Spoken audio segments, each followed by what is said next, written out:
Spiritual enlightenment, simply stated, is energy becomes what it thinks about. If we can stay focused on the idea that reality is composed of energy, thought, and form, of spirit, mind, and body, of infinite being, infinite intelligence, and infinite manifestation, if we can stay focused on that fundamental truth, then it's very difficult to get confused. So all there is in life is energy, thought, and form. And we've all heard the idea that thought is creative and that we become what we think about. As a result of the affirmations that we just worked with, you could also express it by saying we are our vocabulary. And the quality of our vocabulary determines the quality of our consciousness and the quality of our life. So it's a little more radical when you put it that way. And so at the level of the mind, there is nothing but words. Our mind is controlled by our vocabulary. And so the more we concentrate on high-quality words, the more fun life becomes. Because we raise the quality of our energy and we begin to consciously express the qualities of our divine nature, which are expressed in high-quality words. So, spiritual enlightenment should become universal.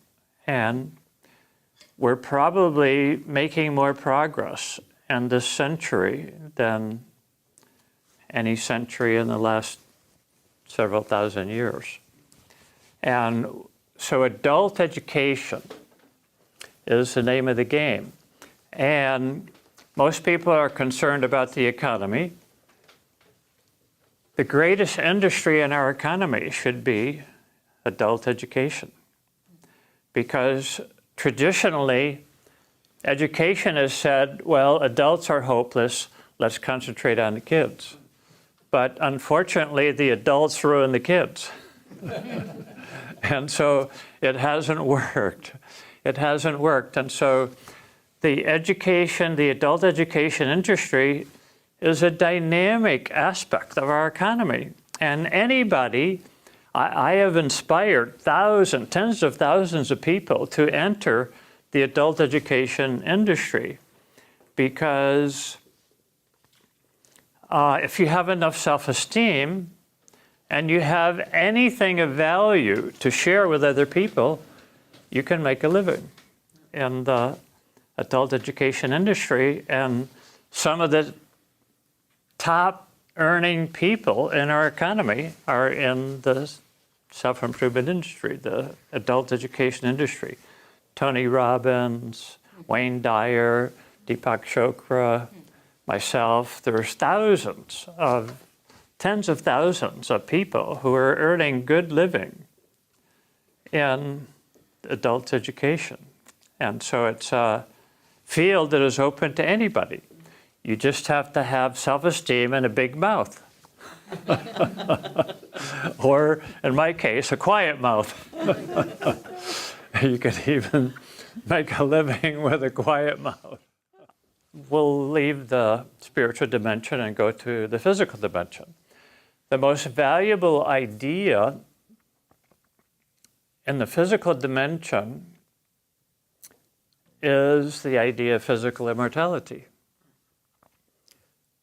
including the physical body into the conscious life of the eternal spirit is a fantastic definition of physical immortality. And so most people are dedicated to trashing the body. All religions, all Orthodox religions are based upon the idea of trashing the body. And God never had that idea. God says that the human body is the most beautiful thing in the universe. It is the most highly evolved, fantastic thing in the universe, the human body. And so psychologists say we have 50,000 thoughts per day. Biologists say the body has millions of thoughts every second, which means that the body is over 1,000 times smarter than the mind. Think about that. So we don't have in our society a community of people that is dedicated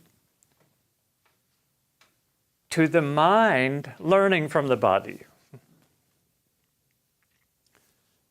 We're still into trashing the body. And the body is 1,000 times smarter than the mind. So I became fascinated by this idea. I won't go into it in depth, but in 1977, I realized that I didn't have the answers and that my body was doing things without my permission. And so I wanted to meet actual immortals who had maintained their body for at least 300 years and find out what their secrets were. And so I went to India looking for people that were over 300 years old. On my first trip to India, I didn't find any. On my second trip to India, I did. And since then, I met over 8 individuals who are over 300 years old, some of them 2,000, and some of them even older than 2,000. So most people like the idea of physical immortality until they figure out what it means. It means living with yourself forever. And most people, they want to escape. They want to escape. And so they leave the body, but the value of death is highly overrated. If death and reincarnation was the solution, we wouldn't be as stupid as we are. It didn't work. Going to heaven didn't really work. And so we have to take a look at our willingness to live with ourselves forever. And that involves healing the emotional mind. Healing the emotional mind. Making the subconscious conscious and healing all of our negativity and bringing our mind into harmony with our divine nature. It's a fantastic concept. It's a revolutionary, radical concept. The idea of actually healing ourselves is a totally radical concept. The traditional path is to go to school for at least 16 years. When we get out of school, we get a job. When we get a job, our parents tell us now it's time to get married. And after we get married for a couple of years, our parents say now it's time to have kids. And then we have kids, we raise them through college, and then it's time to die. So that's the value system. And even if you achieve the American dream, which is to have a beautiful house in suburbia, and 1 or 2 or a half a dozen cars, it doesn't work. It doesn't work unless we take responsibility for the mind, the quality of the content of the mind. So taking responsibility for the quality of the content of the human mind is still a radical, unpopular idea. The idea of healing ourselves totally is still a radical idea. And so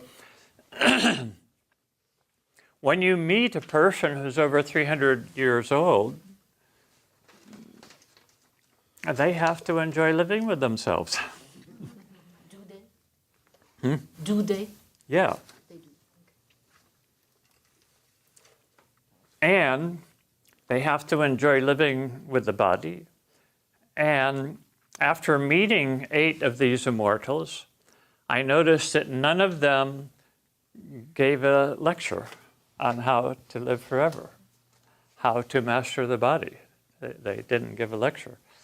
And so I noticed that there was a tremendous difference between a guy who is 300 years old, who referred to himself as a child yogi, who is just learning, and Barterji, who I included a chapter on in my book, Breaking the Death Habit, who was 2,000 years old. And Barterji meditated for 700 years before he became a master of the physical universe. Maybe some of you have heard the name Swami Ramalinga. Any of you heard the name Swami Ramalinga? Well, Swami Ramalinga lived in the 1800s, and when he was 55 years old in 1864, he dematerialized his body. He taught deathless consciousness, and he embodied it so greatly. He wrote a beautiful book, and his body became such an embodiment of light that he had no shadow. Think about that. And when he walked by dead people, they automatically raised from the dead. He didn't even have to work at it. Just his presence caused dead people to come back from the dead. And so he believed that if he dematerialized his body, that his deathless consciousness would be spread over the earth and everybody would become deathless. Did it work? So Christianity has believed for 2,000 years that the death of Jesus saved the world, right? Did it work? When Kabir was dedicated, he was actually a Muslim, but he was dedicated to creating peace among the Muslims and the Christians and the Hindus in India. And when he decided to leave his body, and they were having a funeral, and his body was laying in a casket at the meeting. And so he had thousands of followers among Christians and among Muslims and among Hindus. And so his followers were arguing about what to do with the body. The Christians and the Muslims wanted to bury it, and the Hindus wanted to burn it. So in the middle of his funeral, he sat up in his casket and he said, "My children, why are you always fighting?" And then he took the shroud, put it over his head, laid back down in the casket. And so they continued fighting about what they were going to do with the body. And they decided to cut his body in half. And the Christians and the Muslims would bury their half, and the Hindus would burn their half. Well, when they lifted the shroud, there was just a pile of roses. And so the Muslims and the Christians took half the roses, buried them there. And the Hindus burned their half. Think about that. Well, is resurrecting your body like Jesus did a greater miracle than turning your body into roses?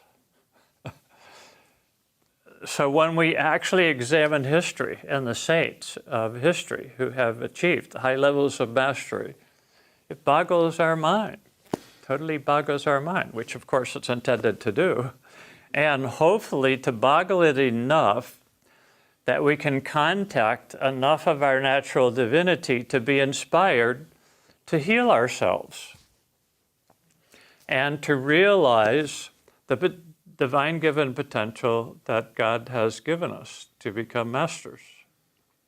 to become masters of our own mind, our own body, and to realize our potential as beautiful human beings. Is there anything wrong with becoming a beautiful, immortal human being?